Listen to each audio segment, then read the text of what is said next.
Good afternoon, one and all present here. My name is Aritrika Shaha. I'm Tech third semester from Chemical and Polymer Engineering Department. Today I'm going to give a presentation on comparative review on inorganic membranes by Sol-Gel method for water purification. So these are my outline of today's presentation. So before we start, I want to describe about the membrane. Membrane is nothing but a selective barrier between two phases, which restrict the transport of various chemicals in a selective manner. And for the membrane transportation, there need a driving force for separation, and that driving force can be the pressure gradient, that can be the concentration gradient, and the types of membranes are generally with their according to their pore size are macroporous membrane, mesoporous membrane, and microporous membrane. And the applications of these membranes are ultrafiltration, microfiltration, nanofiltration, gas separation, reverse osmosis. So I have given here a scanning electron microscopic image of a membrane, and here the pores are shown here. So this is basically a asymmetric membrane composed of three layers.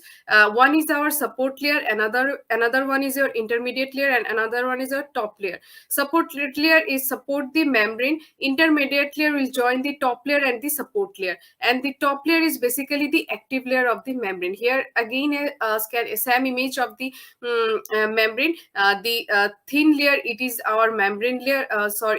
Or you can say the active layer. This is the intermediate layer and the support layer. So these are the basically the common materials or ceramics used for the ceramic membrane preparation. These are generally alumina, zirconia, titania, silica, and zeolites are used.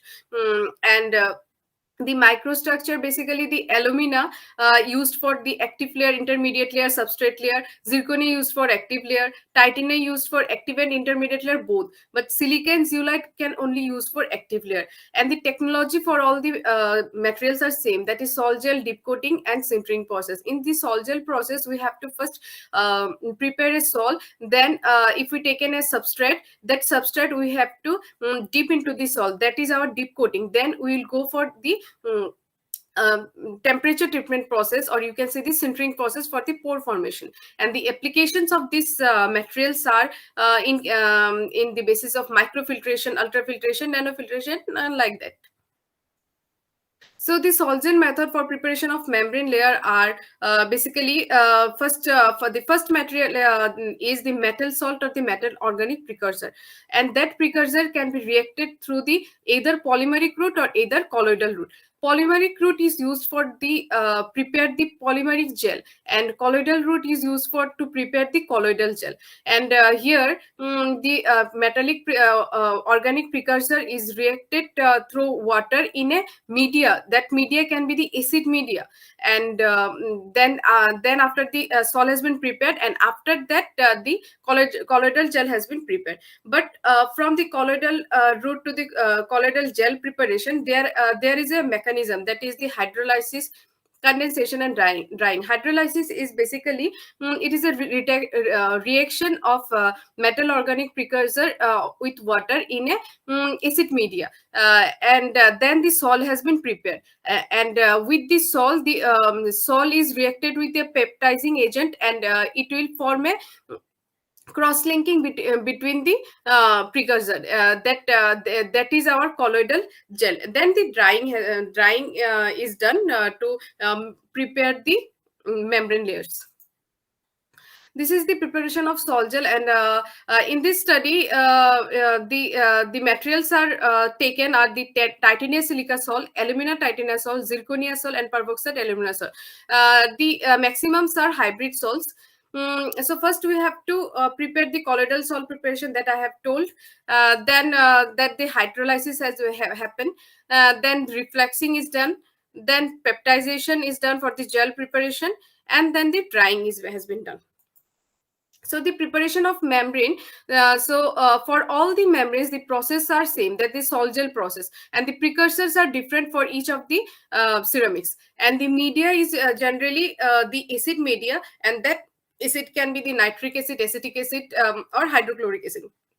and the binder is your polyvinyl alcohol. And what is binder? Binder actually to prevent the crack formation during the sintering process of the membrane. So, and here it is the reflexing temperature, and generally the reflexing temperature is 90 degrees centigrade. So these are some characterization techniques used for this review, that are the thermogravimetric analysis, Fourier transform, infrared spectroscopy or FTIR, XRD, BAT analysis, and the scanning electron microscopic analysis. So in the TGA analysis, before going through this graphs, I want to describe this table first. This is the comparative study of the TGA curves. Here I have taken some the membranes ceramic. For the both membrane, TGA has been done, and for the weight loss percentage, we have to go through the previous graph. And here in the polyvinyl alcohol, that is our binder, is used for the alumina titanium ceramic membrane, but in zirconia membrane it is not used. So let's go to the previous slide, and it is that the TG analysis. Here you can see here the weight loss of the alumina titania membrane. It is from 110 degrees centigrade to 205 degrees centigrade. It is removing the solvent residues because of the and from 205 degrees centigrade to 430 degrees centigrade, it is for the organic materials and the nitric acid. And the weight loss to the 430 degrees centigrade to the 560 degrees centigrade, it is because of the removal of residual structure water. So in the figure B, it is the TG analysis of zirconia membrane, and here the weight loss is can be observed from 200 degrees centigrade to 400 degrees centigrade. And for the peroxide alumina gel, it is the with PVA graph, and it is the without PVA graph, and these are same for both. So in the FTR analysis, we can see that the zirconia membrane, the cross-linking between the zirconia membrane, that the ZR OZR has been found in the 456 to 526 centimeter inverse, and the temperatures for 500 degrees centigrade to 1200 degrees centigrade, the FTR analysis has been shown. And the titania silica membrane, the cross-linking between the titania and silica are 910 to 960 centimeter inverse. And for the peroxide alumina membrane, it is that is ALOAL, it is from 858 to 859.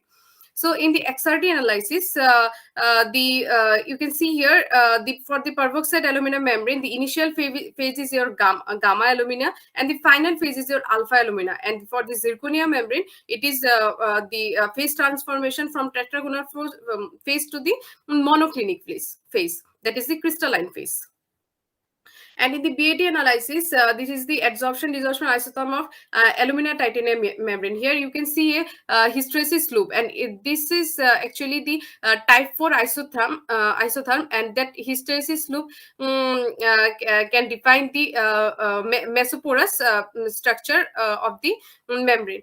And here also the hysteresis loop can be observed for the zirconia membrane sintered at 250 degrees centigrade and 600 degrees centigrade. This is also matched with type 4 isotherm. And the here you can say with the increasing sintering temperature, the BAT surface area is increased, and the pore size is also increased. See, this is the scanning electron microscopic image of the alumina titanium ceramic membrane for the surface and the surface cross section. You can see here the uniform structure, uniform morphology of the membrane, and that white things that can be seen here. This is the actually titania dispersed on the surface, and this is the cross sectional layer of the zirconia membrane obtained at 600 degrees centigrade. It is the thin layer, and it is the support layer. And this scanning electron microscopic image of the peroxide aluminum membrane. Here you can see here a pinhole. It can be observed in this, and this is the cross section of this aluminum membrane. Here you can see here, this is the thin layer, that is the active layer of the peroxide aluminum membrane layer, and this is the aluminum disc, or you can say the substrate. So the comparison between these membranes are the coating thickness. The coating thickness for all the membranes are the less coating thickness can be observed at zirconia membrane, that is 2.5. And the cracking, if we're talking about the cracking, the alumina titania ceramic membrane and the zirconia membranes are homogeneous and crackly. But in the peroxide alumina ceramic membrane, pinhole formation can be observed. In the conclusion, we can conclude that alumina, titania, peroxide alumina, zirconia ceramic membranes are prepared by the sol-gel process, and from the thermogravimetric analysis of the dry jet calcination temperature, it is selected 600 degrees centigrade for the alumina titanium ceramic membrane. And alumina, titanium, and zirconia SAM images displayed that the membrane surface was homogeneous, smooth, and free of cracks. And the adsorption-desorption analysis showed alumina, titanium, peroxide alumina, and zirconia ceramic membrane with mesopore and narrow pore size distribution. Thank you.